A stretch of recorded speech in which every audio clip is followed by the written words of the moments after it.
Hello, boxing fans around the world. Thanks for joining me once again here on Talkin Fight for another episode of Boxing News Today. And on this episode, we're going to start off with Sonny Edwards. Promoter Eddie Hearn revealed this week that he wants to make a unification fight between flyweight champ Sonny Edwards and Jesse Bam Rodriguez sometime in November or December, according to BoxingNews24.com.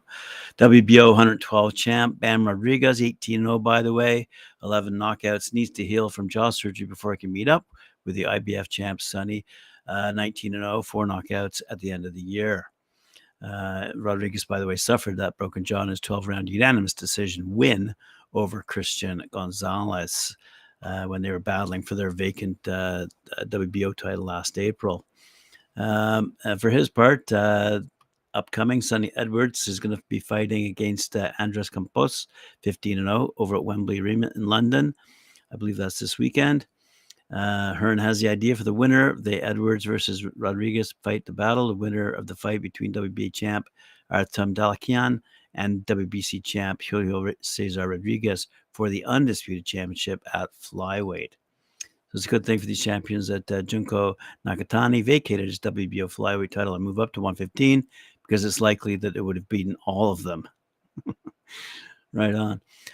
Speaking of Eddie Hearn, he is apparently under fire from British boxing fans for throwing a former UK heavyweight pay-per-view star's name in the hat for a title shot.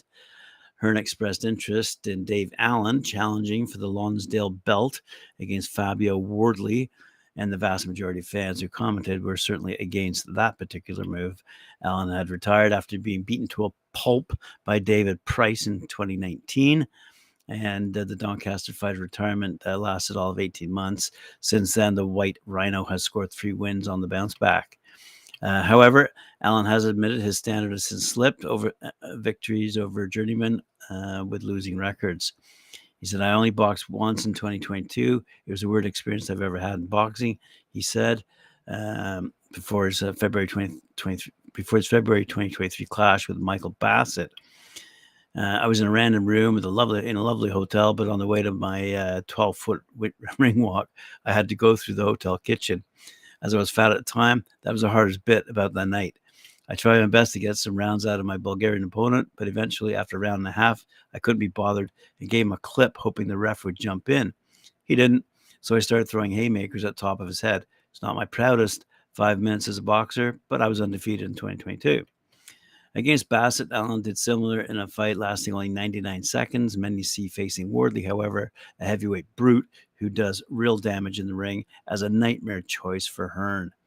Nobody wants to see Pavi pay-per-view get mauled again, which is precisely what will happen if Wardley versus Allen makes it over the line. Allen has to be more careful with his choice of foes. Alrighty. Now, speaking of Eddie Hearn, we'll just continue on that roll. We're talking now about Anthony Joshua and Dillian Whyte and their potential fight.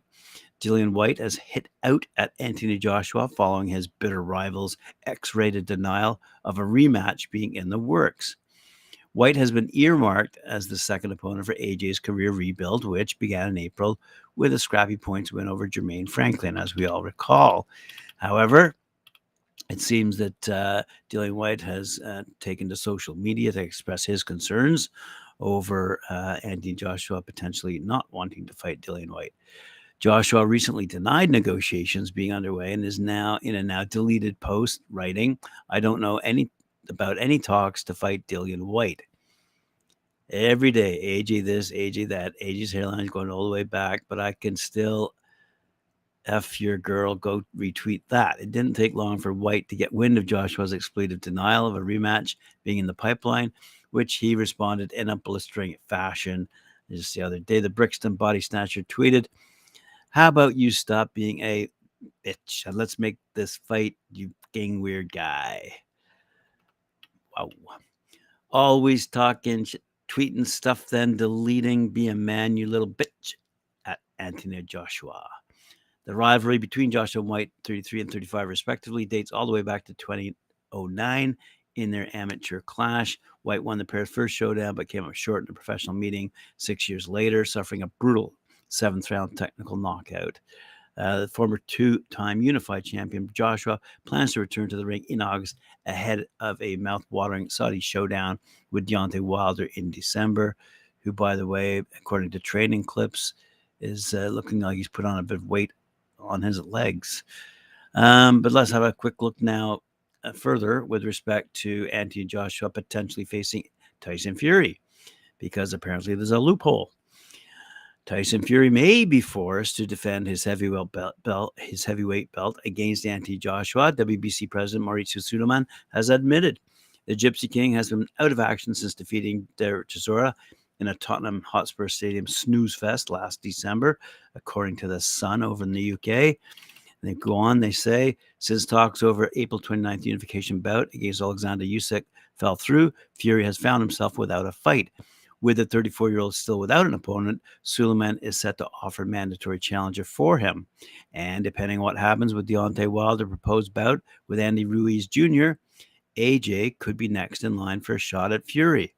Speaking of Sky Sports, Suleiman said, "We have to take some action. There are different options. I'm going to address this with the Board of Governors because already we're entering June and there's no scenario. Tyson Fury will make us proud and show who is the WBC champion." Further quizzed if Joshua could be in the frame, Suleiman admitted that's a possibility. If Wilder and Ruiz are not fighting for the final elimination, Joshua's right there at number 3. That is possible. I don't want to speculate because that would be irresponsible to try and make something up. Let's flip across the pond to the east coast of Canada. European champion Jean-Jacques Olivier, 15-2-1, has pulled himself out of a June 10th bout in Halifax, Nova Scotia. He was going to fight Ryan Rozicki, who's 17-1-0, 16 knockouts, who has now decided to step up to heavyweight to take on Zamed Atakishevyev. Whoa, sorry about the pronunciation there. Atakishevyev. 8-1-1. He's fighting out of Azerbaijan, 10 rounds or less. The fight will have a catch weight of 216 pounds, and although this isn't our optimal path, said Managing Director of Three Lions Promotions, Daniel Otter, no one in his weight class wants any part of the bruiser, Rozicki. Rozicki is a small cruiserweight, and although we don't want to give any advantage away to Zarig, there's literally no other option. We want to give a massive thank you to Zamig and his team for taking this fight on such short notice. May the best man win.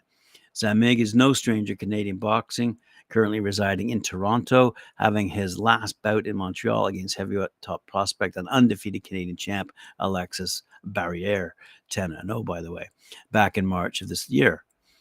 Atakishevyev will be looking to use his significant weight advantage to upset the world-ranked Rozicki to propel his own career.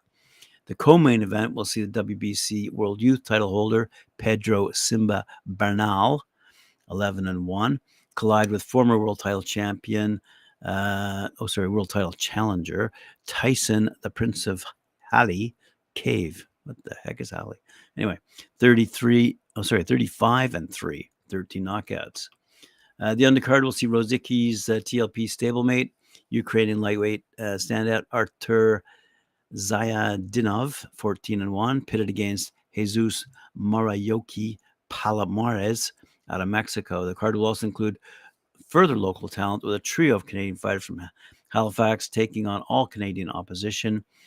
Kyle McNeil against Dylan Rushton for 8 rounds or less in the welterweight division. Brett Beaton taking on Mikhail Miller, and Daniel Beaupre pitted against Drake Okowecki, fighting out of Ontario, Canada. All righty, let's move on to last story of the day. We're going to talk about the ESPN women's boxing pound-for-pound rankings, and we see Clarissa Shields is still on top, but Chantel Cameron certainly made a big move up. Number 1, as I say, Clarissa Shields. Number 2, Katie Taylor. Number 3, Amanda Serrano. Chantel Cameron now is number 4, previously ranked at number 7. Alicia Baumgartner stays at number 5. Sinicia Estrada, previously ranked at number 8, is now at number 6. Michaela Mayer has dropped down from 6 to 7. Jessica McCaskill, who was previously ranked number 5, is now ranked number 8. Franchon Cruz Dezern, previously ranked 9, is still ranked at number 9. Number 10, who was not ranked previously, Savannah Marshall. So those are your top 10 women as ranked by ESPN. Other women receiving votes: Natasha Jonas, Delphine Persoon, Christina Hammer, Ayan Choi, Yocasta Valley, Terry Harper, and Jessica Neri Plata. So there you go. All the news fit to print for today. Thanks for joining me. Appreciate it. Remember to like, share, subscribe, hit that notification bell. We'll see you later on at 4 p.m. when I join Mike Orr and Cedric Ben for their show Knuckle Up. And I thank you very much.